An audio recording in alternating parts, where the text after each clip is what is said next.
Hello everyone and welcome back. I just thought I'd do kind of a little recap video or an update video. It's been a few months. Today is August 9th, 2021.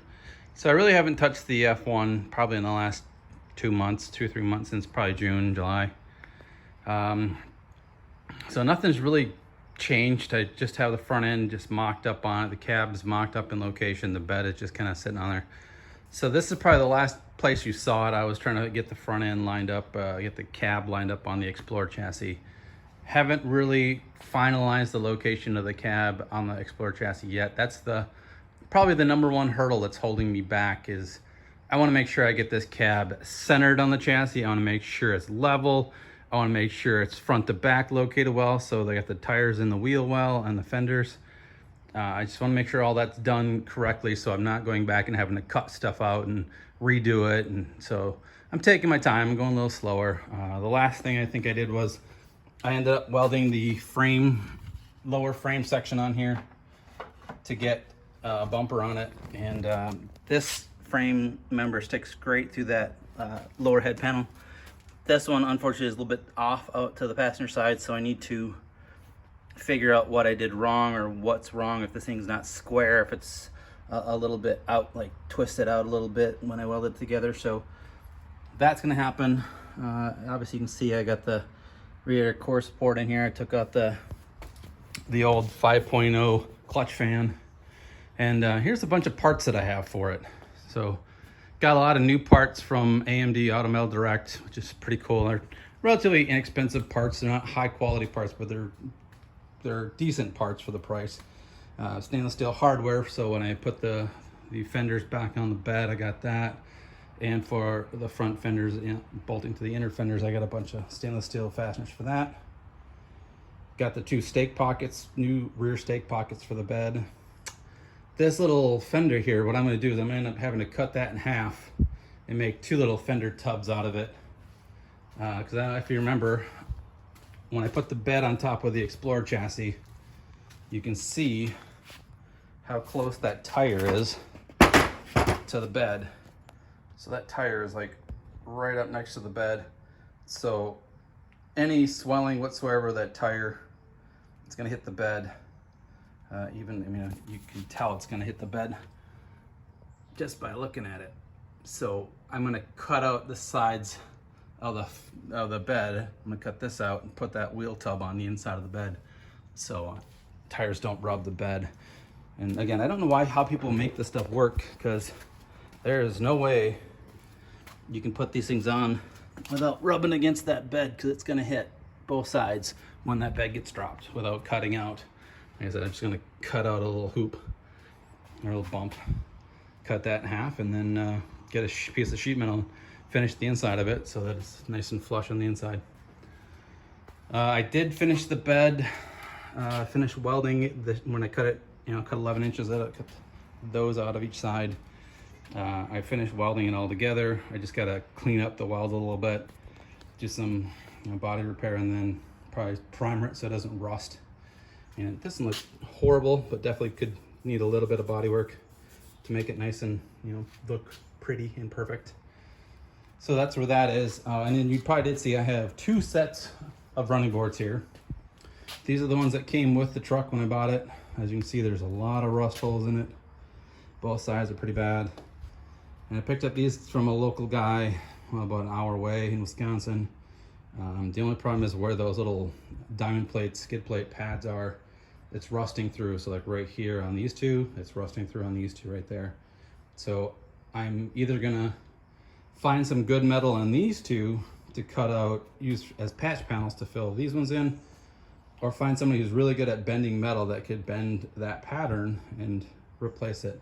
Because I really don't want to have those diamond plate pads on it. It looks kind of gaudy, in my personal opinion.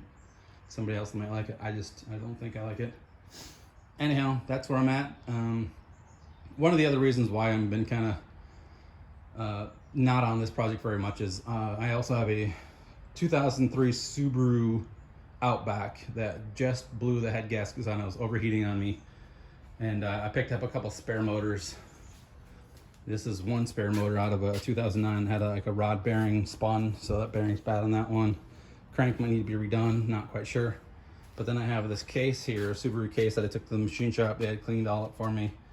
They said one cylinder's out around, might need an overbore, but the rest of them are good. I'm still debating if I want to get that overboard or not.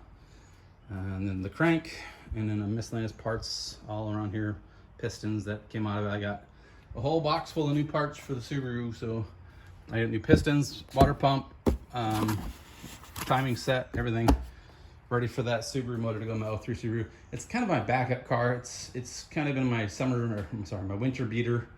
And if you can see, that little orange Mini Cooper has been my summer fun car. I know a lot of guys are like, oh, you drive a Mini Cooper, big deal. You know, whatever.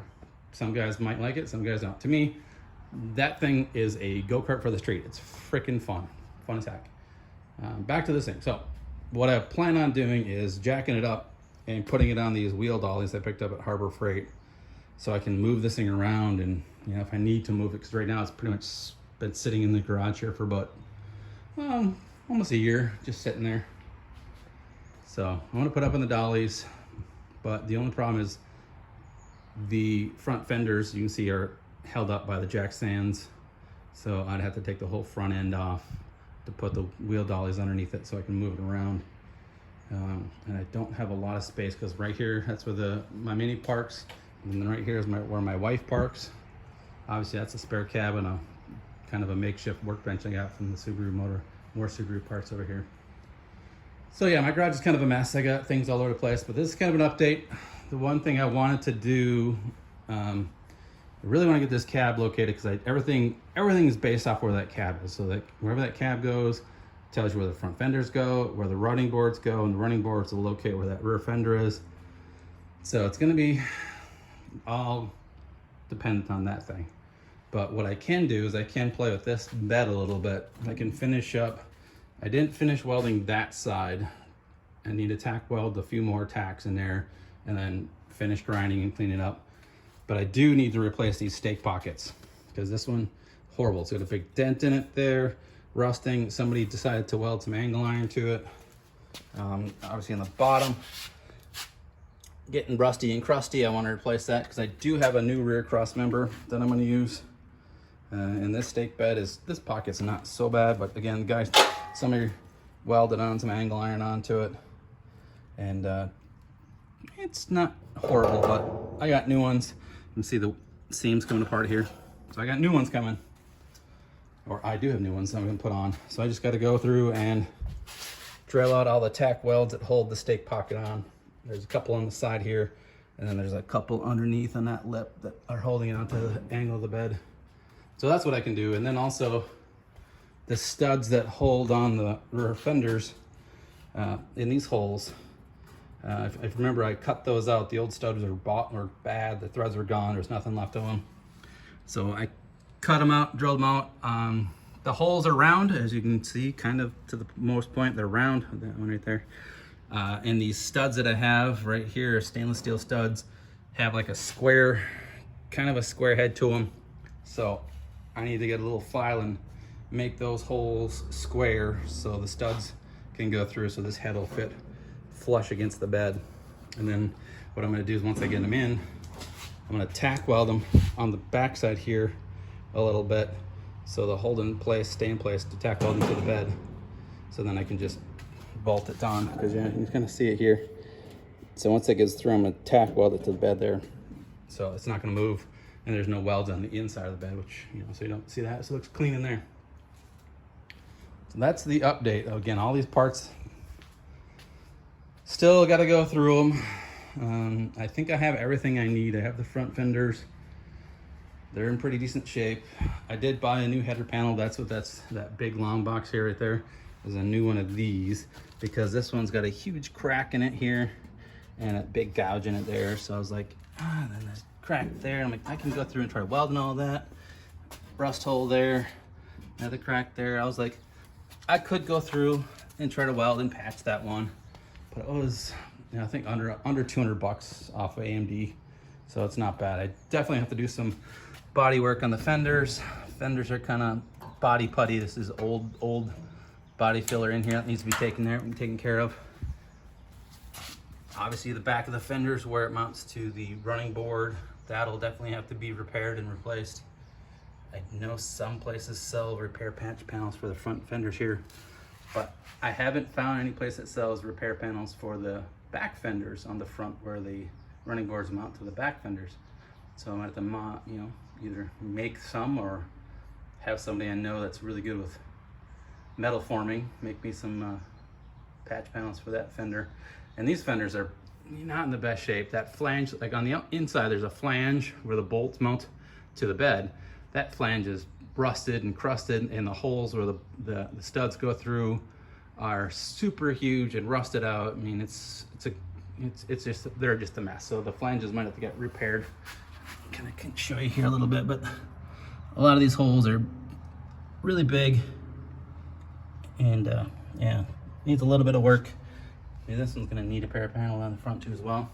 So yeah, clean off all the green mold that's been sitting on them, because this truck has been sitting for about 5 years out in the field since my cousin did a Ranger chassis swap on it and didn't do the best on it. But anyhow, that is my update on my F1.